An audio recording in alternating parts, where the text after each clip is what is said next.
नमस्कार, शुरुआत करते हैं बड़ी खबर के साथ। न्यूज 18 की खबर का बड़ा असर हुआ है। स्पा सेंटर्स में चल रहे जिस्म फरोशी के कारनामों के खुलासे के मामले में डीजीपी अशोक कुमार ने कड़ी कार्रवाई के निर्देश दिए हैं।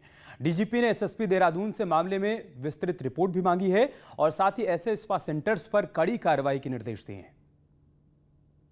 को निर्देशित कर दिया है कि जो भी नियम है नियमानुसार चलें और उसमें किसी भी तरह की अवैध गतिविधियां न संचालित होने पाए। सर कुछ शिकायतें मिल रही थी कि उसके बाद एक्शन मोड हमें तो मीडिया के माध्यम से पता चला था, तो तब मैंने एसएसपी को निर्देशित किया। दून में स्पा सेंटर्स के नाम पर चल रहे जिस्म फरोशी के धंधे पर न्यूज 18 के खुलासे के बाद से हड़कंप मचा हुआ है।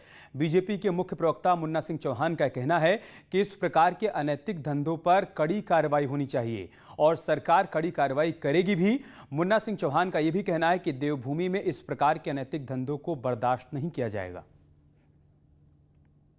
किसी भी प्रकार के अनैतिक देह व्यापार जैसे या स्पा सेंटर्स के नाम पर किसी तरह की चीज़ें आती है तो जाहिर तौर पर उससे सख्त कार्रवाई करने की जरूरत है और सरकार सख्त कार्रवाई करेगी भी। स्पा सेंटर्स में चल रहे जिस्म फरोशी के धंधे को बीजेपी के प्रदेश उपाध्यक्ष एवं विधायक खजान दास ने कलंक बताते हुए कहा है कि इस तरह की अवैध गतिविधियों पर सख्त एक्शन होना चाहिए। जनक विषय ये देवभूमि के लिए एक कलंक है। इसमें जितनी भी तीव्र कार्रवाई होनी चाहिए और तीव्र कार्रवाई के साथ साथ ऐसे लोगों को ये इस तरह के सेंटर्स तत्काल प्रभाव से बंद होने चाहिए और इनके खिलाफ सख्त कार्रवाई हो जानी चाहिए। वहीं पूर्व सीएम हरीश रावत ने इसे गलत बताया है और सरकार से कार्रवाई की मांग की है। कांग्रेस के प्रदेश उपाध्यक्ष सूर्यकांत धस्माना का कहना है कि मुख्यमंत्री, गृह सचिव और डीजीपी को इसका संज्ञान लेना चाहिए।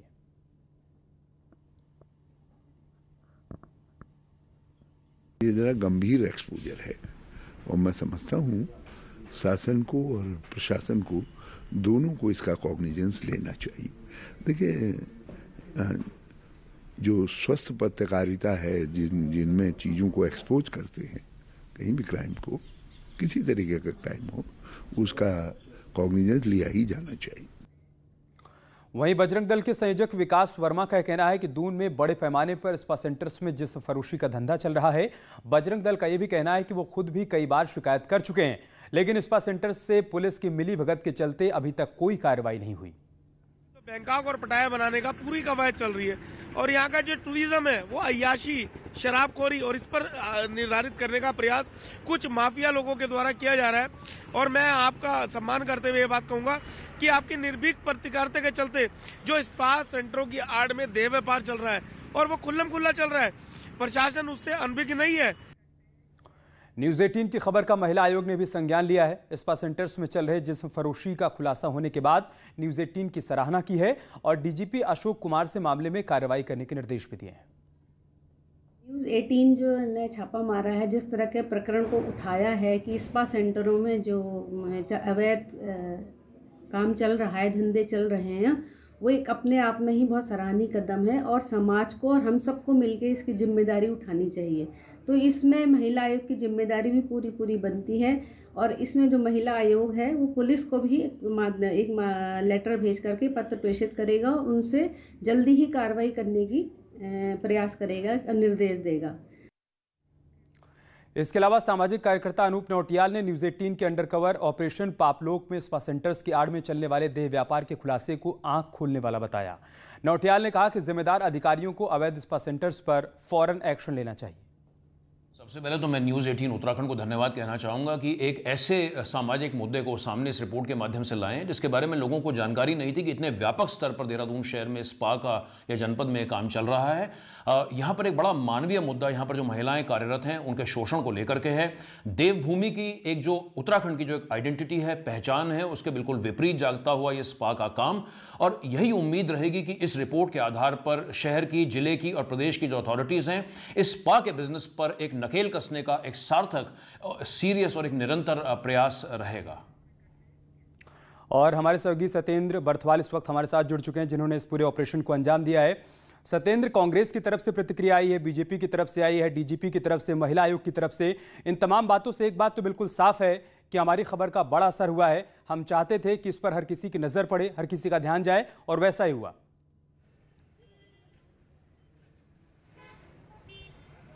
बिल्कुल बिल्कुल अमित, क्योंकि अगर हम बात करें इस्पात सेंटर के देहरादून में लगातार ये अगर बात करें 2 सालों में 2 या 3 सालों में इस्पात सेंटर की भरमार देहरादून में देखने को मिली, जिनका हमने एक ऑपरेशन के तहत इनके अंदर चलने वाला जो अनैतिक कार्य, उसके ऊपर भी हमने दर्शकों को अपनी जानकारी दी कि आखिर क्या कुछ देहरादून के इस्पात सेंटर में होता है। इसमें भले अब रिएक्शन बतेरे आ गए हैं। हम बात करें डीजीपी से लेकर विपक्ष, पक्ष और डीआईजी गढ़वाल ने सब ने इसमें अपने अपने रिएक्शन दिए हैं। बाकायदा ये हमारी खबर को पर पुख्ता मुहर भी लग चुकी है। डीआईजी गढ़वाल जो नीरू गर्ग हैं, उन्होंने यहाँ तक कि डीआईजी स्तर पर एक एसआईटी भी बनवाई है और उनका कहना है कि जल्द से जल्द इस पूरे गोरख धंधे का, इस पूरे जो काले धंधा है, इसको यहाँ से हटा दिया जाएगा या इन पर जल्द से जल्द कोई बड़ी कार्रवाई भी देखने को मिल सकती है। मैं आपको बता दूं, क्योंकि देहरादून में जो इस्पात सेंटर का हमने जो पूरा एक पाप लोग दिखाया, उसके ऊपर लगातार अब रिएक्शन अधिक से अधिक आ रहे हैं। लोगों को अब इस्पात सेंटर की जो हकीकत है अंदर की, ये तक अब पता चली है। जी, रिएक्शन तो आ रहे हैं, लेकिन बात सिर्फ रिएक्शन से नहीं बनेगी ना, कार्रवाई भी तो करनी होगी। अगर डीजीपी ने संज्ञान लिया है तो हमारे इस खुलासे के बाद अब तक क्या कुछ कार्रवाई हुई है? क्या इस दिशा में कुछ आगे बढ़ा गया है क्या अब तक कार्रवाई को लेकर?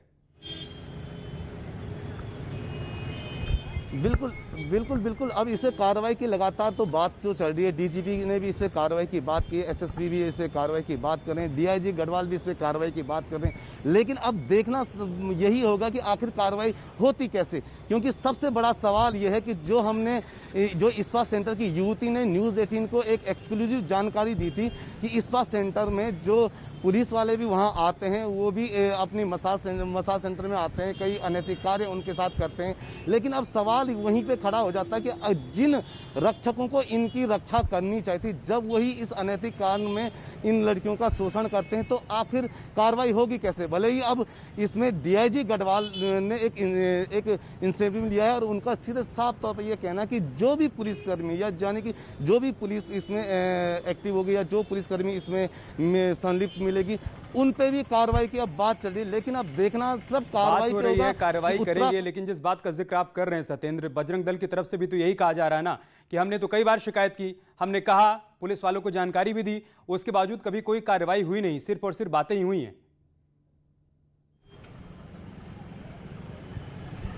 बिल्कुल बिल्कुल, क्योंकि कार्रवाई की जब बात आती तो लगता है कि सब अपने पाँव पीछे खींचते हैं। अगर हमारी अभी जब सवेरे बात हुई थी मुन्ना सिंह चौहान से, तो उनका साफ तौर पर कहना था बिना पुलिस प्रशासन, बिना किसी नेता के संलिप्तता के ऐसा अनैतिक कार्य नहीं चल सकता। यानी कि इसमें एक बड़ा एक रैकेट है जो कि जिसका नेक्सस तोड़ना बड़ी बात है। पुलिस अभी अपने पाँव कहाँ तक रखती है, अपना हाथ कहाँ तक डालती है, ये बड़ी देखने वाली बात होगी। ठीक है, बहुत शुक्रिया आपका हमारे साथ जुड़ने के और तमाम जानकारी हम तक पहुंचाने के लिए।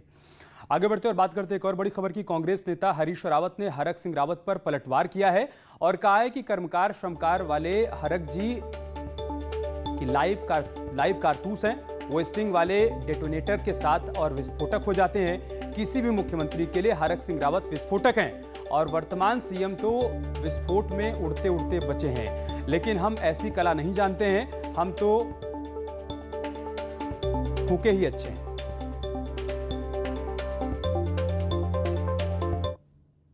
कारतूस है मतलब, और जब उनके पास स्टिंग वाला डिटोनेटर मिल जाता है तो वो किसी भी मुख्यमंत्री के लिए बड़े विस्फोटक हो जाते हैं। और उनके वर्तमान मुख्यमंत्री उस विस्फोट में उड़ते उड़ते बचे हैं। तो भैया हम तो ऐसा आर्ट जानते नहीं, इसलिए हम फूके ही अच्छे। और चलिए आपको हरक सिंह रावत का वो बयान भी सुनवाते हैं जिसमें कांग्रेस को चेहरा बनाने पर उन्हें फूका हुआ कारतूस बताया था। तो ये जो तिलिस्म था हरीश राव जी का, वो एक प्रदेश के अंदर खत्म हो गया है। और कहते हैं ना कि फूका हुआ कारतूस से फिर दोबारा फायर की संभावना खत्म हो जाती है। उत्तराखंड में आम आदमी पार्टी अब घोषणा पत्र पर काम करने लगी है, तो बीजेपी और कांग्रेस दोनों ही इसे कोरी तैयारी मानते हैं।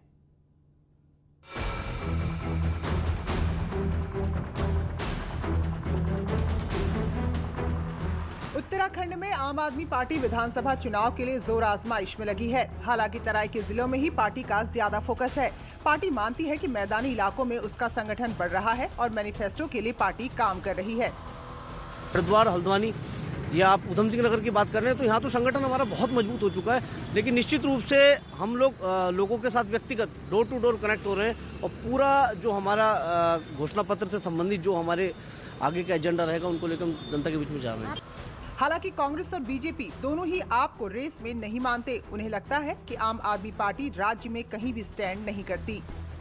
आम आदमी पार्टी चाहे कुछ भी करे, तैयारी वो कितनी भी करे, देखो राजनीतिक दल है, उसको काम करने का अपना जो अधिकार है, लेकिन आम आदमी पार्टी उत्तराखंड के जनमानस के मन में कहीं भी दूर दूर तक मुझे बसती हुई दिखती नहीं है।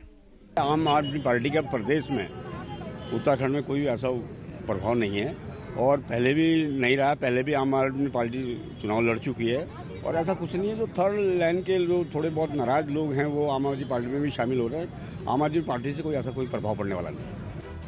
अब चुनावी तैयारी तो शुरू हो चुकी है और राजनीतिक दल भी अपने अपने मुद्दों पर काम कर रहे हैं। वहीं नई नवेली एंट्री करने वाली आम आदमी पार्टी फिलहाल अपने पैर जमाने की कोशिश में है। भारती सकलानी, न्यूज़ 18, देहरादून। खटीमा के इस्लाम नगर में दो पक्षों के बीच जमकर मारपीट हुई और उस मामले की तस्वीरें सामने आई हैं। मारपीट में दोनों पक्ष के 3 लोग घायल हो गए हैं। दोनों ने बाजार चौकी पर पहुंचकर पुलिस को तहरीर दी है। मारपीट में घायल महिला ने पड़ोसी युवकों पर घर में घुसकर मारपीट करने का आरोप लगाया। मंगलवार को कोरोना से नैनीताल के एसपी राजीव मोहन का निधन हो गया था। देहरादून में आज डीजीपी और अन्य पुलिसकर्मियों ने उन्हें श्रद्धांजलि दी। आपको बता दें कि राजीव मोहन ड्यूटी करते हुए 27 दिसंबर को कोरोना पॉजिटिव हुए थे। दिल्ली के मैक्स अस्पताल में उनका इलाज चल रहा था और इलाज के दौरान उनकी मौत हो गई। वहीं कल उनका अंतिम संस्कार किया गया था। दुखद घड़ी है हमारे लिए कि हम बहुत कोशिशों के बावजूद उनको नहीं बचा पाए। बहुत कोशिश की हमने सुशीला तिवारी में भी, दिल्ली में एक्स हॉस्पिटल में भी, और ड्यूटी में आप जानते हैं उत्तराखंड पुलिस शुरू से फोर फ्रंट पे है और किसी भी हमारे एक भी कांस्टेबल से लेकर सीनियर अधिकारी तक एक भी जने ने कभी भी ड्यूटी से मना नहीं किया, चाहे वो बिल्कुल संक्रमित के पास रहना हो, चाहे एकदम नज़दीक की ड्यूटी हो, चाहे चेकिंग ड्यूटी हो, चाहे कोई भी ड्यूटी। हरिद्वार में कुंभ की तैयारियां जोरों पर हैं। हाईकोर्ट के आदेश और सीएम के निर्देश के बाद अधिकारी सड़कों पर हैं। कुंभ में बनने वाले महामंडलेश्वर नगर की तैयारियों का आज मेला अधिकारी ने निरीक्षण भी किया।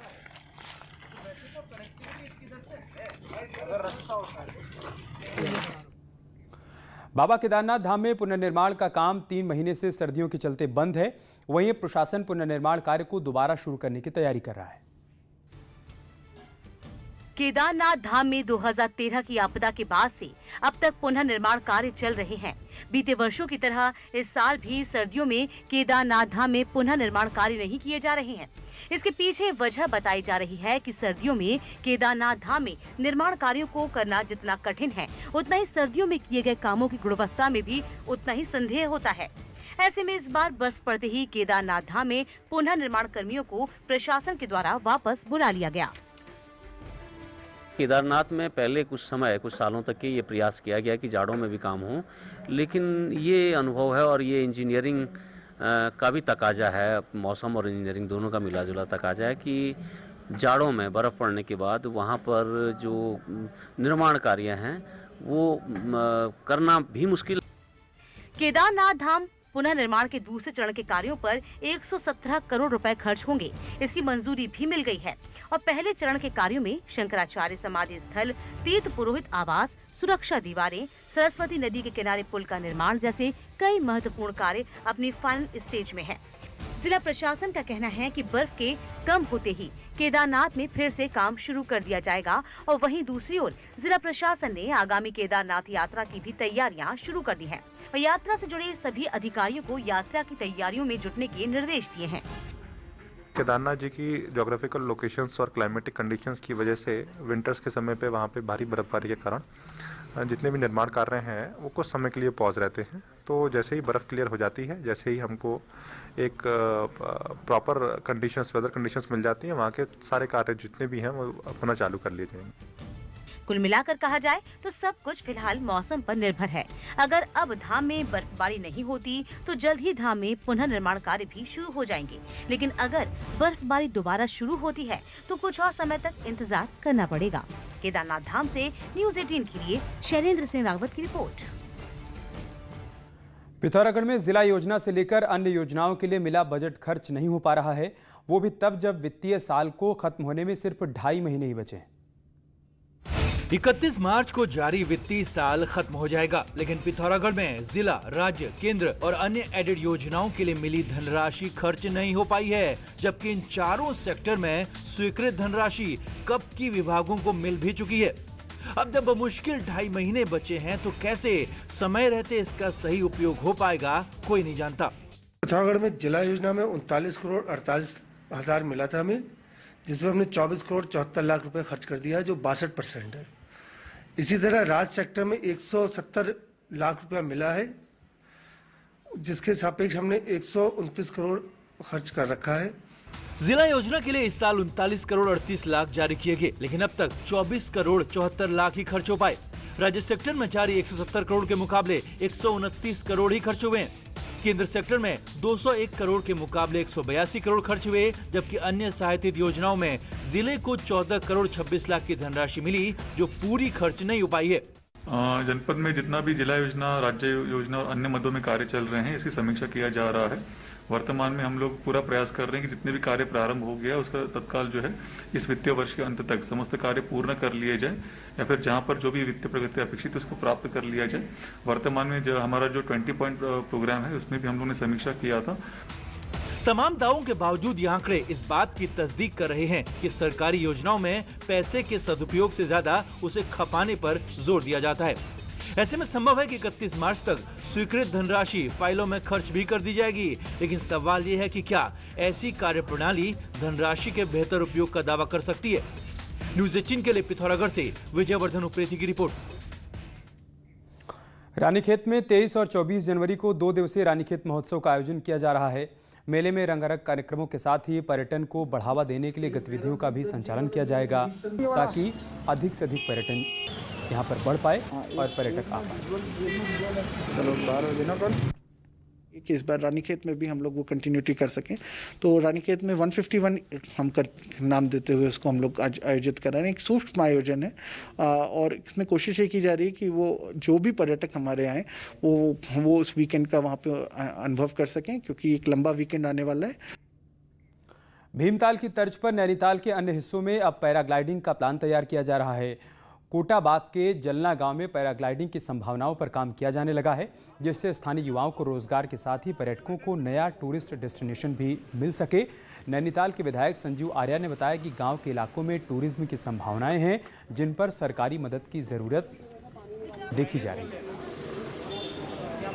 हमारी ये कोशिश है कि अगर जैसे जलना हम एक उदाहरण दें, जलना एक ऐसा स्पॉट है कि वहाँ से पैराग्लाइडिंग का एक स्रोत विकसित हो सकता है, और अगर वहाँ पर हम पैराग्लाइडर्स को ले आए तो निश्चित तौर पर वहाँ पर स्थानीय स्तर पर रोजगार के अवसर भी आएंगे। उत्तरकाशी में स्वरोजगार को बढ़ावा देने के लिए जिला प्रशासन ने स्थानीय लोगों की मदद से मोबाइल फिश आउटलेट का शुभारंभ किया है। अब मछली के शौकीनों को फिश आउटलेट के माध्यम से मछली का स्वाद उपलब्ध करवाया जाएगा, साथ ही ग्रामीणों को भी रोजगार मिल पाएगा। वहीं जिला प्रशासन की मुहिम है कि ज़्यादा से ज़्यादा लोगों को इस रोजगार से जोड़ा जा सके, जिसके लिए कई युवाओं का लोन भी अब तक पास हो चुका है। देखिए, मोबाइल फिश आउटलेट जो आज जिसका लॉन्च किया गया है, ये भारत सरकार की ब्लू रेवोल्यूशन की करके एक स्कीम है, जिसमें 4 लाख तक की सब्सिडी मिलती है लाभार्थी को। तो उसी के तहत गेवला के हमारे लाभार्थी उन्होंने ये लॉन्च किया है, और इसमें उन्होंने 2 प्रवासियों को भी साथ में रोजगार दिया है। नैनीताल की कोसी नदी में महाशीर मछली पर खतरा बना हुआ है। पिछले 1 हफ्ते से नदी में लगातार महाशीर मछलियां मर रही हैं, जिससे साफ पानी में पाई जाने वाली सबसे ताकतवर मछली खतरे में है। 20 किलोमीटर के दायरे में इस तरह से मछलियों के मरने से स्थानीय लोगों में चिंता है। तो महाशीर मछली को बचाने में तमाम लोग जुटे हुए हैं। आपको बता दें कि महाशीर साफ पानी में पाई जाने वाली सबसे ताकतवर मछली है। मांग है कि नदियों में जहाँ जहाँ मछलियाँ हैं इनको कैसे भी करके सुरक्षित रखा जाए। अचानक कुछ समय से अचानक ये मछलियों का मरने का सिलसिला जारी है। अब इसका कारण का पता नहीं चल पा रहा है। अब आपको देहरादून में राजाजी टाइगर रिजर्व से आई खूबसूरत तस्वीर दिखाते हैं। मोतीचूर रेंज के कैमरा ट्रैप में बाघिन की शानदार तस्वीर कैद हुई है। T2 नाम की ये बाघिन घूमती हुई नजर आ रही है। इन्हीं बाघिनों के साथ के लिए यहां पर टाइगर ट्रांसलोकेट किए जा रहे हैं।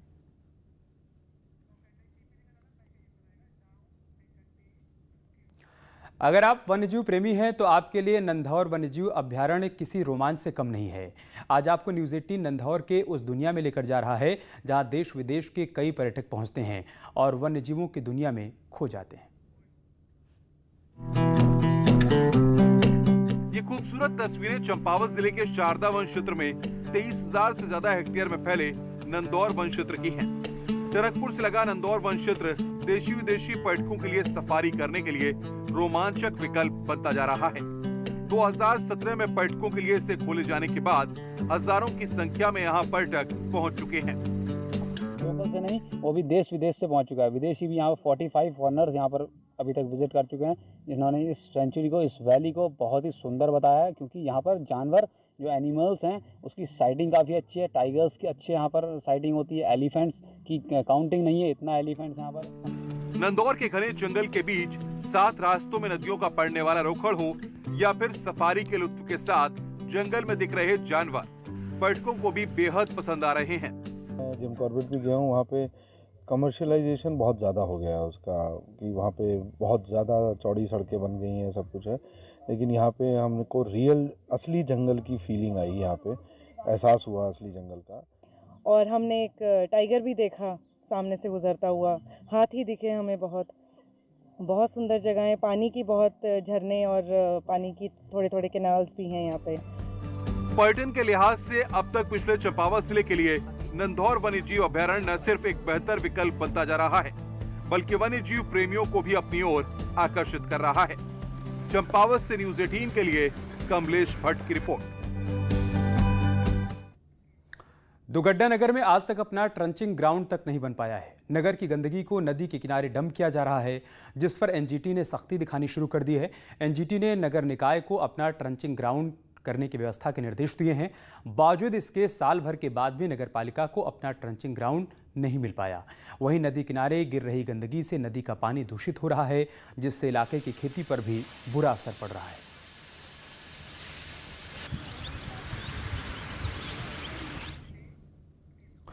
कुछ कर गुजरने का जज्बा हो तो कामयाबी आपके कदम चूमती है। कुछ ऐसा ही कर दिखाया है पौड़ी की रहने वाली अंकिता ध्यानी ने। पहाड़ की लड़की आज पूरे देश में अपना नाम रोशन कर चुकी है और अब विदेशों में भी अपनी पहचान बनाने की तैयारी कर रही है। कोटद्वार से 70 किलोमीटर दूर जहरी खाल ब्लॉक के मिरोड़ा गांव की अंकिता 19 साल की उम्र में ही राष्ट्रीय स्तर पर 11 गोल्ड और 2 सिल्वर पदक जीत चुकी है। 1500 और 3000 मीटर की दौड़ में कई बार नेशनल चैंपियन रह चुकी अंकिता ने 8 साल की उम्र में ही एथलीट बनने की ठान ली थी। अंकिता के पिता किसान हैं। अंकिता ने बताया कि वो शुरुआती दिनों में पहाड़ के रास्तों पर दौड़कर अपनी प्रैक्टिस किया करती थी। कड़ी मेहनत से एक अलग मुकाम हासिल कर चुकी अंकिता अब अंतर्राष्ट्रीय स्तर पर होने वाली चैंपियनशिप की तैयारी कर रही है। मैदान तो हुआ ही नहीं करता था। जब मैं 8th में पढ़ती थी तब मैं सड़क में दौड़ने जाती थी।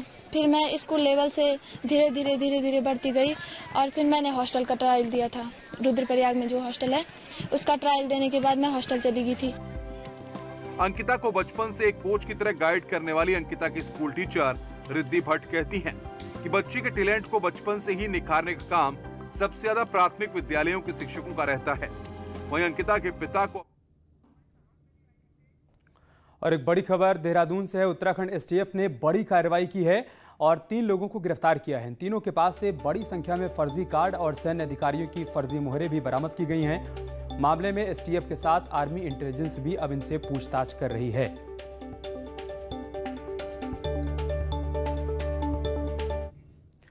हिमालय के हिमनंदों से लेकर मेघालय में दुनिया के सबसे नम जंगलों तक, असम में ब्रह्मपुत्र की ऊंची धाराओं से लेकर राजस्थान और तमिलनाडु के सिकुड़ते भूजल तक, लद्दाख के बर्फीले रेगिस्तान से लेकर दमन के दलदल तक, भारत में जल की वास्तविकता और जल का संकट भी उतना ही विविध है जितना कि ये देश विविध है। आज हम इसके लिए कई पहलुओं में से एक पहलू को आपके सामने रख रहे हैं। स्वच्छता और पानी